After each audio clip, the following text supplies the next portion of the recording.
How we doing today, everybody? My name's Dan. I'm the Jazz Shepherd. Thanks for all checking in. It's Thursday, September 30th, if I recall correctly. The year's going by fast. Really has.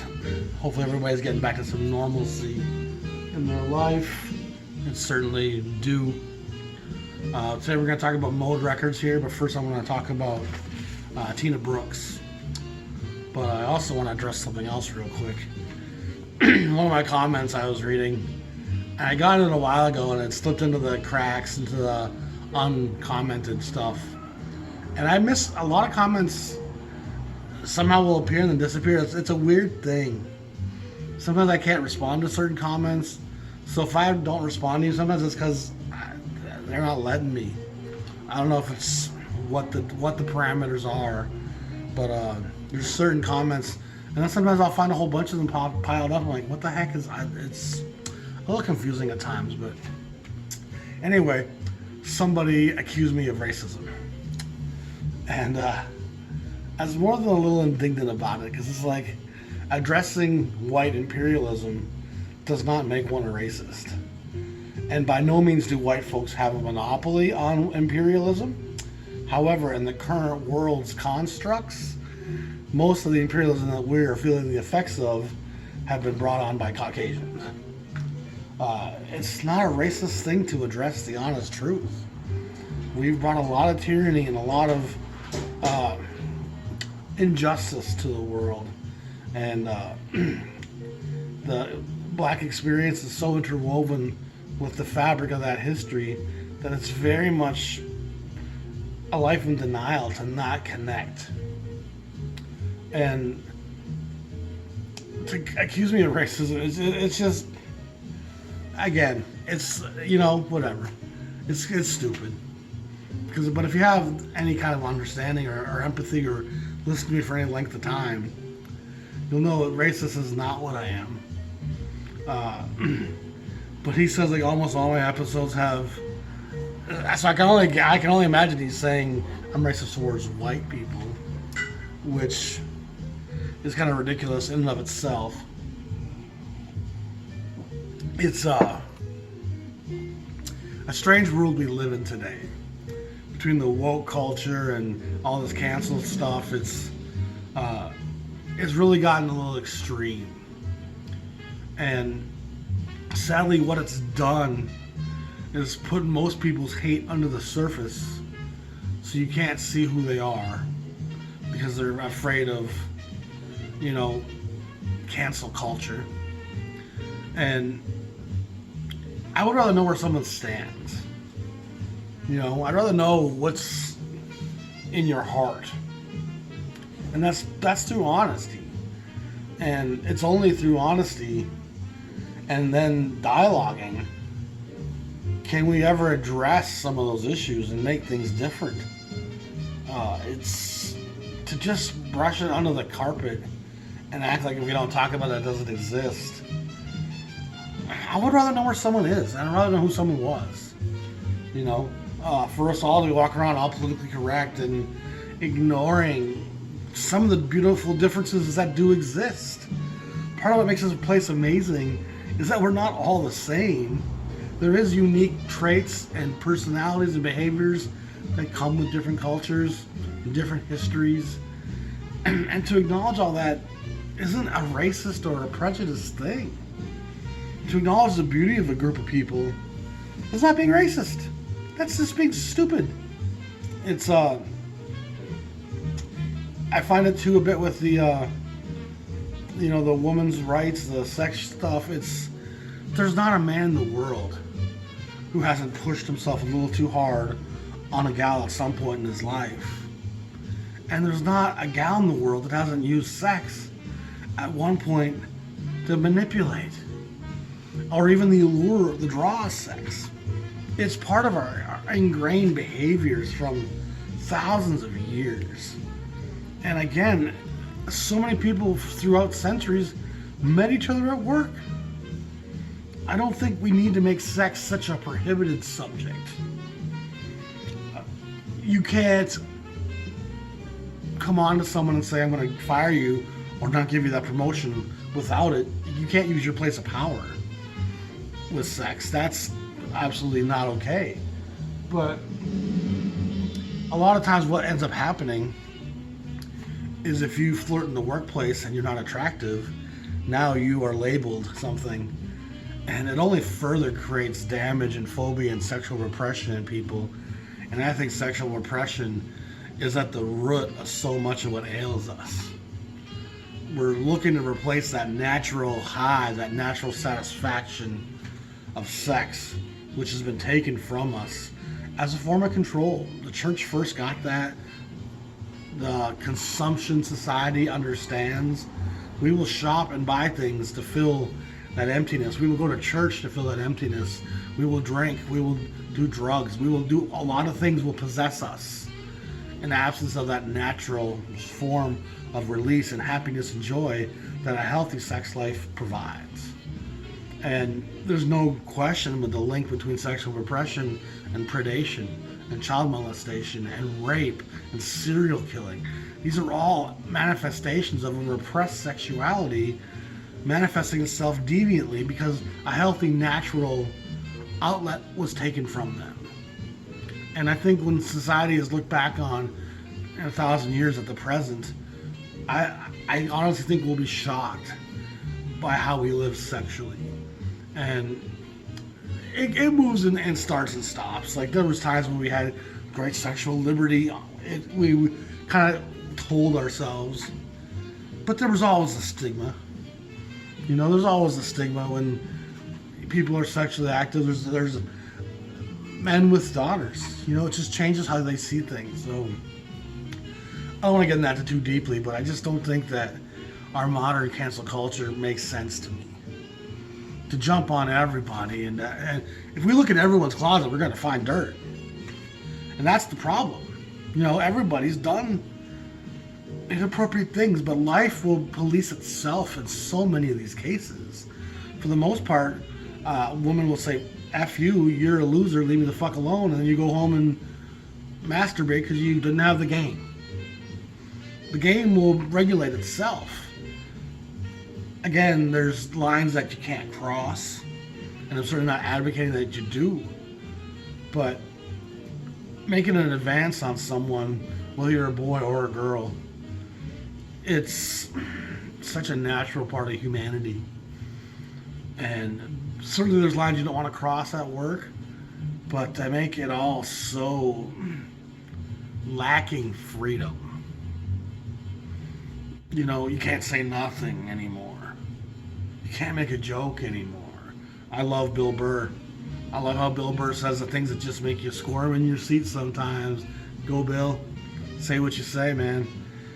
He's one of the great stand-up comedians of this day, really challenging the status quo and saying some things that don't really align with either political camp. He'll really kind of gut both sides and eviscerate both sides, which needs to be done. Because one side can't be a puppet and the other side not be. We're both on strings. We're both dancing for a very cleverly designed master who knows exactly how to push our buttons and to keep us outraged and divided. It's all part of that racial construct that still manifests itself today. And I was sitting there last night and I was chatting with one of my friends, Wayne Wickard, on Facebook. And we're talking about Mildred Bailey, who was Native American. And she went through just awful experiences.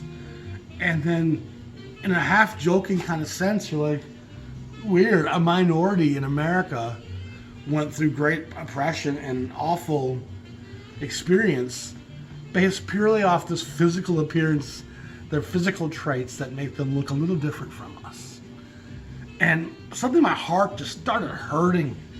And I couldn't believe how asinine, how stupid these constructs are to be so exclusive of a different group based purely off some physical appearance traits. It requires a great deal of idiocy and stupidity. I don't think you can understand the migration of humanity the last 50,000 years and be a racist. You kind of have to be a real effing idiot to be that stupid. And it's partly why I think there's such a condemnation of education and as elitist in America today. So many people are content with their small, rural, provincial, backwater thinking and having 3 pieces of the puzzle, making an assumption of what the puzzle must be. But because they have a consensus in their small town and their way of thinking, we're all convinced that's what the puzzle is. And I've talked about that puzzle piece analogy before. In life, we're here to collect puzzle pieces and interact with other people around you who might have different puzzle pieces. Because the more puzzle pieces you connect into your image, the greater you'll be able to decide what your purpose and meaning in life is. To only take the puzzle pieces that you and your community have, and maybe we have some small idea what this corner of the puzzle is, but the puzzle is 100,000 pieces. You've got 73 pieces. But in your mind, because me, my uncle, my brother, my neighbor, my preacher, my cops, all these people in my little community of 200 people, we all see the puzzle must be this because this is what we have here. And that consensus creates a kind of a confidence and a bravura that is ill-advised at best. And if someone moves into that little town from Pakistan with a bunch of puzzle pieces that conflict the already in place consensus of what the puzzle must be, it's easier for them to dismiss that person as insane or crazy or just to disregard that than it is for us all to adjust our vision of the puzzle. And conversely, travel, education, living in a big urban center, those things will constantly engage you with people with different puzzle pieces in their pocket. And a little bit of dialogue, a little bit of comprehension and understanding, a little bit of knowledge of the geography and history will quickly have us going, man, with those puzzle pieces now added to this. And I talked to that guy from India last week and he said that. And then I had that Japanese friend and he was telling me about this. Suddenly, that can't be what I think it is. That's not a boat. I don't know why we thought that's what it was, but these pieces here tell me that it's not that. And so collect as many puzzle pieces as you can before you make any statements about how you think the meaning of life is and what you think the point of it is. But that small-minded, rural, provincial mindset is so backwards to intellect, to thinking, to connection, to the migration. It disconnects from all of its own history. You have to reject every path your ancestors walked on to get you here, to live in that small-minded place that allows you to condescend other creeds, races, nations, religions. It's just, you're stupid. I've never met a well-traveled racist. Never. I've never met a well-traveled... I'm not going to go any further. It's just, racism is so... It hurts my soul at times when I think of what minorities in this country have had to go through. Native Americans, African Americans. I prefer the term blacks. Most blacks do as well. The Asian immigrants that have come, the Italians, the Irish. Like, we even gave it to other white people, but they were Catholic. You know what I mean? They had a little bit too much olive oil in their eyeballs. Skin's a little bit too mixed with those Moors. It's so foolish. And the history of our planet is pretty much armies come, armies kill, armies rape. And that by virtue of this awful thing, we've intermingled as a species so continuously for so many centuries into millennia that to try to disconnect your people or your culture or your race as the chosen one, as the pure one, you're just dumb. You just didn't look very closely in your history books, did you? And so when I think about the groups that have come, the Muslims from the last 30, 40 years, the Haitians and the Cubans coming into Florida, all these outsiders are ostracized largely off appearance, rumor, fear, And fear is a byproduct of what? Ignorance. Not every foreigner wants to rape your daughter. It's just not how it works.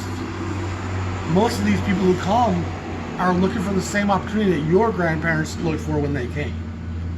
But you're so stupid you forgot that you've come from somewhere else as well. I mean, you want to start talking about ancestry and rightful belonging, ask my man Cello Pettiford who this land should belong to. If we're going to start talking about antecedents and predecessors and who belongs to what, we ain't got no title to this.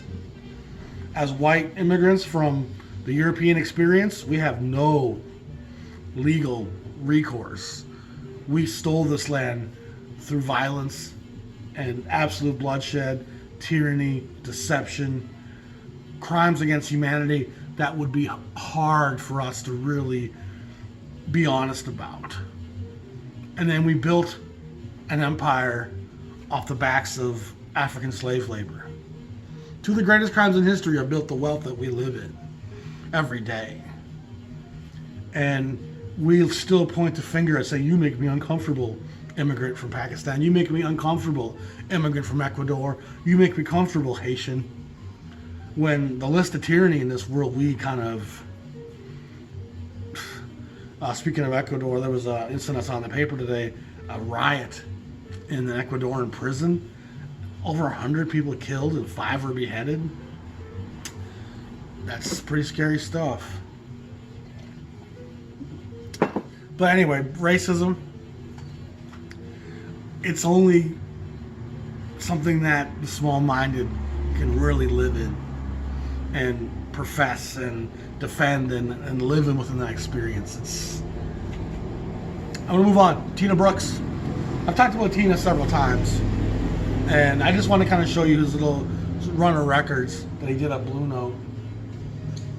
And he's one of the aggressive sounds of late 50s, early 60s Blue Note.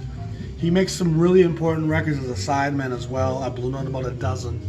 But his 4 titles as a leader, 3 of the 4 never saw the light of day during his lifetime, which is really quite sad.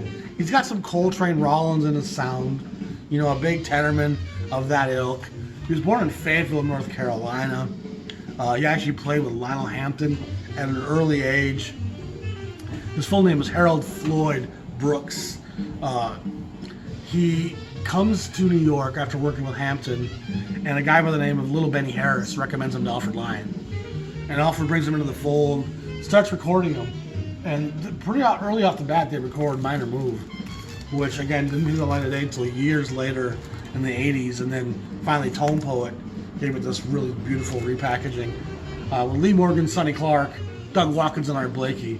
And Doug Watkins is a guy who seems kind of a little bit melancholy, a little bit, from his photos, he seems like he's kind of shy. And I don't know the guy, obviously. He passed away a long time ago as a young man. And so I don't have a whole lot of insight into Watkins' personality, if I'm honest. But Lee Morgan, Sonny Clark, Art Blakey, and Tina Brooks, those are 4 of the most aggressive, tenacious, liberated, freedom-fighting brothers at Blue Note. Clark is a leader of the movement. Brooks is right there on his heels. Blakey is the thunder from down under. Like, he just rolls thunder all the time. And Lee Morgan was one of those epiphanal moments, as I talked in my last episode, about how you can dispel aggression and tension and anger and all these things through your playing. So this session just really is ferocious in a lot of senses. It's quote-unquote hard bop at its best. And again, that lineup, just Morgan, Clark, Watkins, Blakey, Tina Brooks. It's one of the most aggressive sounding Blue Notes you'll hear.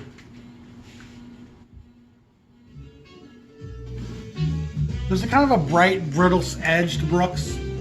You know, he's certainly not Jackie McLean with that acidic tone. He's got more richness to him, but there is a certain brightness in there and a certain tension that he certainly reveals on a frequent basis. So you got to get that Tone Poet Minor Move to really get into Brooks and to see the state of the mind of the black musician at Blue Note in '58. It's a special time and place in music history. Beautiful stuff. Who's on the guitar? That's piano. Dumb. Saw on the guitar for a second. It's crazy. True Blue. This is the only one that came out in his lifetime. It came out at the same time as Freddie Hubbard's Open Sesame, which was Hubbard's debut. But Sheena Brooks is also on. And I think Hubbard's on this. He is, yeah. Along with Duke Jordan, Sam Jones, and Art Taylor. And so you'll find this is a lot softer in tone based off the musicians and the personalities that are at work here. Duke Jordan's kind of a cerebral guy, looking through those glasses, meditative almost. Sam Jones is kind of laid back. Art Taylor's a much softer personality-wise than Art Blakey with his intensity. Hubbard is actually one of the most brilliant players, but he's not super intense emotionally. Hubbard seems to be having a pretty good time most of the time. So there's actually a softness to his brilliance. He's one of the most well-enunciated players on the trumpet. Short of Clifford Brown, Freddie Hubbard is the best ever in a lot of ways. He can really just be a roller coaster of sound, very fluid in tone. Every note's well enunciated and articulated, and he's also capable of really punctuating a lot of rhythmic phrasing within his melodic phrasing. And that's the secondary element, is some guys kind of will not be able to keep the beat, the pulse, or be able to add different rhythms within their constructs. And guys like Clifford Brown and Freddie Hubbard can add different things all the time and different rhythm patterns and alternate between a few different rhythmic patterns within their melodic phrasing. Those guys are such mathematicians, but always so natural, and it doesn't ever feel conscious, doesn't ever feel planned. It's just a natural way that they think has a kind of a mathematic sensibility to it. So it just manifests itself in these fantastic, wonderful, colorful, rhythmic patterns. Hubbard's a really unique guy. Again, him and Clifford Brown. But you don't get the same kind of political, social aspects to Hubbard like you do from those other guys on that last record. So this record does have a different sound to it. Sadly, it was kind of forgotten by the consumers. It didn't really do very well, partly because the Hubbard record came out at the same time, and there was just a lot of jazz coming out at this point. So it didn't really have a huge successful sales record. And again, we've talked Blue Note sales before. From what I understand, by this point, 41, I think in the good Blue Notes were selling upwards of 8,000-10,000, and the much less commercially viable ones or forgotten ones would sell 4,000 or 5,000 copies. And again, those numbers are hard to find, but I've been able to call certain pieces together, and I've also seen what a guy like Miles was expected to do when he went to Columbia, and the difference what those numbers were supposed to look like in sales. And so a good selling Miles Davis record at Columbia was 50,000 copies. And there's no way the small labels with their lack of distribution were doing a tenth of that. Tina Brooks, Back to the Tracks, 4052. This was another one that was recorded. Even was given a sequence number 4052, but it was never issued. They sat on this for a long time until after he passed. Kenny Drew, Blue Mitchell, Paul Chambers, and Art Taylor. And again, you're getting a much softer palated group here. Mitchell is one of those real cerebral trumpet players, a bit like Don Bird, a bit like, who's the other guy I was thinking with? Not so much Art Farmer, but I'm a big Blue Mitchell, Kenny Dorham. Kenny Dorham and Blue Mitchell to me have some kind of crossover. They have a similar tonality, similar rhythmic, emotional outpouring. Drew is one of the great piano players that doesn't get enough credit, and Chambers and Taylor, of course, are two of the great rhythm sections of all time. And so again, it's a fantastic session. That part of the problem was Alfred knew Tina had a bad drug problem, and it just kind of probably helped Alfred put his records off to the side And Blue Note was running a very skin-tight operation. There wasn't a lot of money to be had. Jimmy Smith was making us some money, but he had just left for Verve at this point, kind of gutting the label. And it's belief there was going to be at least some positive returns from the new Smith record next week. You know, there wasn't a lot of great sellers at Blue Note at this point, and it's at this point in the early 4000s where you start to see some sessions be recorded that don't get put out. This is from '61, The Waiting Game.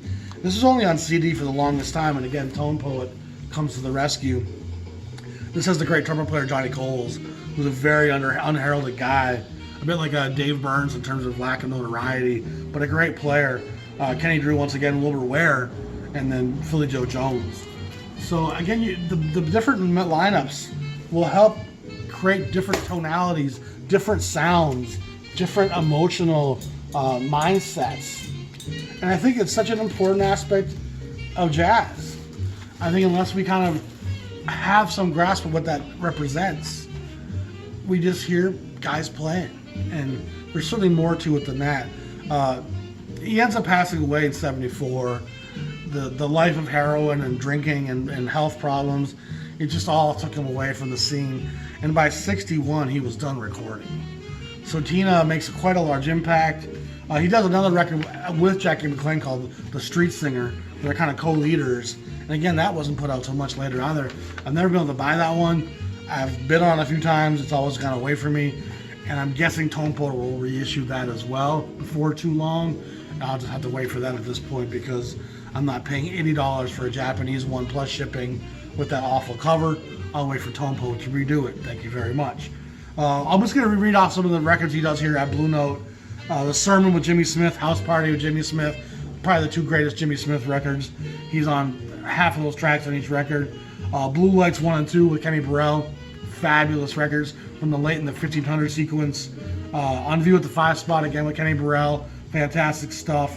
The Music of the Connection with Howard McGee, which he was actually the stand-in for Jackie McLean for that play. Open Sesame by Freddie Hubbard, which I talked about. Jackie's Bag with Jackie McLean. Shades of Red by Freddie Red. So it's all in that same era, 59-60, where he's doing quite a bit of work for Alfred and the Boys, but his drug habit just really kind of drove him out of favor. So next I want to talk about Mode. So Mode's a label out of the West Coast again. Part of that great West Coast scene. All those great players from Stan Kenton and Woody Herman's bands were looking for their own individual projects and to get away from the kind of bigger band setting where they could do a little smaller group settings. And some of them did that stuff for Capitol, some of them did for RCA, some of it shows up at Columbia, but a lot of it also shows up with the smaller labels. And there's a real congruous feel with a lot of the West Coast labels that dovetails nicely with the stuff in Pacific and Contemporary. A lot of the same musicians are showing up on all these sessions. So West Coast stuff is kind of West Coast stuff. And so whether you're talking Mode, whether you're talking Metro Jazz, which is actually that was a little bit different, Andex, all those labels, GNP, Hi-Fi, Jazz West, a lot of the same guys are showing up on these different labels, and Tampa. And so it's an interesting scene. They all seem to be interconnected. And you get that somewhat in New York too, with Prestige Riverside and Blue Note, and even Atlantic and Savoy, where these guys are kind of working on different labels, working with each other. And the story needs to be told by each label, but also each scene and each time frame. Because there's a real New York sound in 56, 57, 58. There's a West Coast sound that's possibly even ahead of the East Coast in 54, 55, 56. There's a modernity happening there in that post-bop scene that's really highly advanced. Great composition, great playing. So the West Coast scene's actually a very interesting place, filled with some of the great players, incredible talents. I guess the only thing that would differentiate it from the black guys on the East Coast is their personal experience and environment. It's going to make them say different things. But Mode is a great little label. It's hard to actually find out too much information. I did a little Googling and I found a few things, but not much. Red Clyde was the guy who does a lot of the production, and I don't think he was the owner, and I couldn't even find who the owner was. I didn't look too long. Maybe my friend Harry Babison could tell me. I'm going to message him later. But Eva Diana does the artwork for a lot of these early Mode records. And the artwork's kind of legendary. And I'll be honest, I'm not a great fan of the artwork. And it's partly why I stayed away from Mode as long as I did. To me, the Mode records often looked like some modern label that was from the 80s or 90s, reissuing old jazz stuff, making these new covers that were... It just always had a feeling to me like it was not old. Again, like, just take these two examples. I'm like, this felt like it was something... It was like playing cards from the 50s that were made in the 80s. Baseball cards. You know, it's kind of that feel. It felt too congruous. All the art's the same artist. It just felt very much like it wasn't an old thing. And VSOP actually does a lot of reissues of these records with those kind of modern jackets from the 70s and 80s, which is partly what I saw a lot of. So when I first started seeing the older, thicker, old Mode records from the 50s, I was like, do these go back that far? And this is, of course, 5, 6, 7 years ago. But I always kind of stayed away from them. I didn't know a lot of the names at the time, especially diving into Prestige Blue and Riverside. Most of these names aren't going to ring out. These are West Coast cats. But when I finally started digging deeper into the West Coast scene, beyond Pacific and contemporary and fantasy, Mode quickly popped up as a label that was, okay, you need to grab some of these titles. They can be found for the most part between 15 to 40 bucks. So they're not that super expensive. Herbie Harper's outstanding, a great trombone player. His work at Nocturne is also fantastic, which is another little West Coast label that was created by a couple of the guys from Pacific Records. But Nocturne's fantastic. Herbie Harper's a great trombone player who always played with some of the best, you know. On this record, you have Jay Kari, Howard Roberts, a fantastic guitar player, Marty Peisch, Red Mitchell, Frankie Cap, or Mel Lewis. Frankie Cap's actually a great trumpet player who doesn't get a lot of credit. But again, Herbie Harper, fantastic. And that one's actually number 100. And then number 101 is Stan Levy Quintet. And Stan Levy's a great West Coast drummer. Plays with Parker early on and a lot of other giants. Dizzy Gillespie. He's a big guy. And he plays in a lot of outstanding sessions. And he's actually makes a couple of great records at Bethlehem as well. Again, on this record, you will find Stan Levy, Conte Condoli, Richie Kamuka, Lou Levy, and Monty Budwig. And again, it was probably Bethlehem as much as anything. When I started really listening to some of that West Coast Bethlehem stuff, I was like, man, some of this West Coast stuff is killer. Claude Williamson and Charlie Mariano, those cats, Conte Condoli, I'm like, this stuff's great. And it was those records that kind of prodded me into getting some of the other records by those same artists on these other labels. Number 102, which is actually the third one because they make it 100, is the great Richie Kamuka, who's a couple great records on Hi-Fi Records as well. Kamuka's a great talent, a great tenor player. If I remember, he's on the Blackhawk records with Shelly Manne, Richie Kamuka, and one of his tougher to find sessions right there on Mode. I like the Mode label quite a lot. This is, there's a couple different looks. There's that look, and then there's that look. I think this one's a pretty old one right here.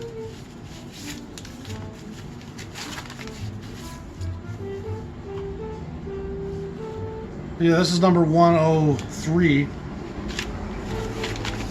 A lot of them have the blue ink on the background, which is almost an indicator of being a pretty old pressing. Number 103 is Mel Lewis, another great drummer who ends up working with a lot with Thad Jones later on. Number 104, this is a tough record to come by. Paul Tagawa, a Japanese piano player. Again, these covers, once you have them all, you actually kind of start to appreciate them more. But they still have a kind of a feeling of, this came out years after it was made.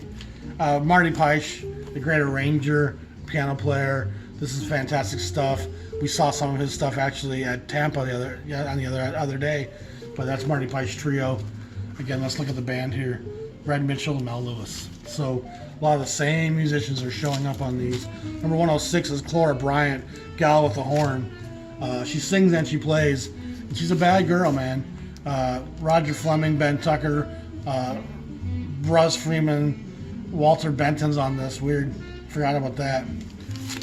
Great stuff. And Mode actually seems to do quite a lot with the gals. There's probably 4 or 5 records by gal jazz players, which is not a very common thing. Frank Rossolino, fantastic Italian trombonist, one of the most dexterous, versatile trombone players you'll ever hear. Sadly, his life comes to a rather tragic end. He actually shoots his children and kills himself. Joy Bryan sings a beautiful version of Around Midnight's on this. A great little singer. Real heavy grain vinyl, real thick pressings of that. Again, they're not afraid to do the gals and jazz at all. Number 109, Conte Condoli, a great trumpet player, again, that West Coast scene. His stuff on Bethlehem was also outstanding. Bethlehem was a real interesting label for me. It was probably the first label that made me dive into the white side of jazz earnestly. You know, aside from the Bill Evans and the Chet Bakers and the Jerry Mulligans and the Stan Getzes, it's really when I started digging deeper into what was going on in Bethlehem and going, man, these kids are playing some fire.